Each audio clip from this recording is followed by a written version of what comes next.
Ukraine से लगातार छात्र भारत आ रहे हैं। इसी कड़ी में कैथल लौटे छात्र तनिष्क ने MH1 प्राइम से खास बातचीत की।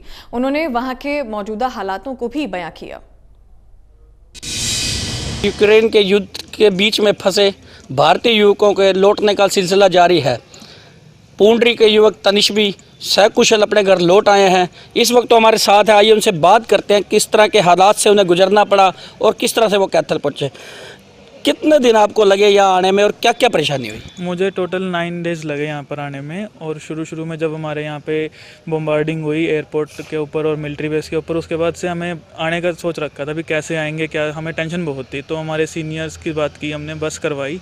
वो हमें रोमानिया के बॉर्डर से 12 किलोमीटर दूर तक छोड़ के चली गई, क्योंकि उससे आगे उनको अलाउड नहीं था जाना, क्योंकि वहाँ पे मिडिल एज को मना किया बॉर्डर तक जाने से। तो उसके बाद से हमें 12 किलोमीटर 15 किलो के बैग के साथ चलना पड़ा। और ऊपर से ठंड ऐसी थी, खाना पीना हमारे पास ना के बराबर था। फिर वहाँ पे पहले से ही 5000 बच्चे या 4000 बच्चे कुछ थे, जिनमें भीड़ काफ़ी थी, धक्का मुक्का लग रहा था। काफ़ी बच्चे चोट भी खाए, अस्थमा के पेशेंट्स वहाँ पे काफ़ी बीमार पड़ गए थे और उनके लिए एम्बुलेंस वगैरह कुछ नहीं थी। तो उसके बाद हमें 3 दिन लग गए सर्दी में, वो बिना सोए। उसके बाद 3 दिन में भी धक्का मुक्की कैसे लाइन में लगा के हम लोग बॉर्डर क्रॉस करा।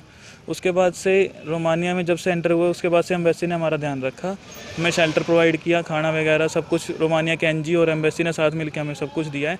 वहाँ पे हमसे एविएशन मिनिस्टर भी मिलने आए थे। और उसके बाद हमें एम्बेसी की बसेस से ही एयरपोर्ट छुड़वाया गया और उसके बाद हमारी फ़्लाइट हुई 4 दिन के बाद। रोमानिया भी 4 दिन रखा मुझे, वही नहीं पता क्यों रखा, लेकिन साथ ही साथ बच्चों को निकाल रहे थे, पर ये नहीं समझ में आया हमें 4 दिन क्यों लगवा दी उन्होंने।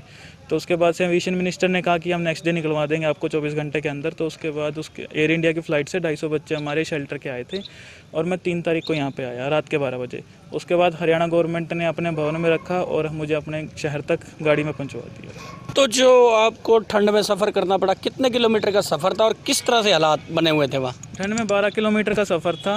वहाँ पे माइनस में टेम्परेचर रहता मोस्टली, और अच्छे खासे कपड़े डालने के बाद भी आप खुद को सुन्न महसूस कर पाते हो। पैर सुन्न हो जाते हैं, दर्द करने लग जाते हैं, शरीर कांपने से नहीं हटता।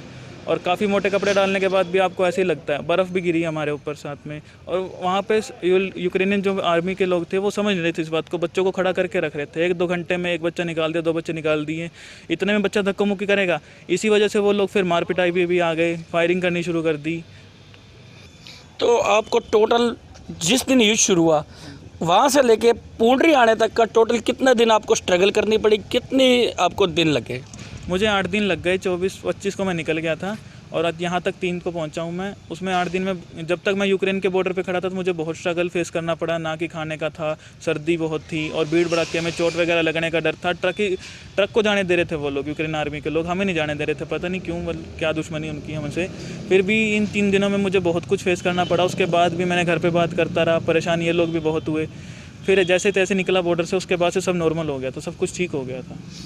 अगर भारत सरकार के और हरियाणा सरकार के प्रयास देखें तो कितने आपको लगे कि ठीक रहे और आपको राहत उन्होंने दिलवाई? भारत सरकार और एम्बेसी की जहाँ तक पहुँच थी, उन्होंने हमारे लिए सब कुछ किया है। हमारे लिए रोमानिया में वो लोग बिल्कुल एक्टिव थे, उन्होंने हमारे रहने की जगह दी, खाने को दिया, एयर फ्लाइट्स करवाई भारत सरकार की तरफ से, बिल्कुल फ्री था, हमारे से कोई पैसे नहीं लगे इस चीज़ के। और खाना भी दिया फ्लाइट में, यहाँ तक हरियाणा भवन में रखा, वहाँ पर भी खाना प्रोवाइड किया गया। और सुबह उठते ही हमें यहाँ तक छुड़वा दिया गाड़ी से खुद से।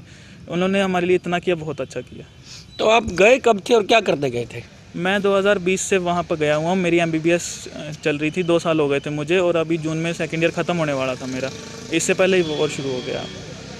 तो ये हमारे साथ तनिष्क हैं, जिन्होंने बताया कि किस तरह से यूक्रेन और रूस के युद्ध के दौरान उन्हें कितनी कठिनाई झेलनी पड़ी। तकरीबन 8 से 9 दिन उन्हें कैथल आने में लगे, लेकिन वो खुश हैं कि वो सकुशल अपने माँ बाप के पास पहुँच गए हैं।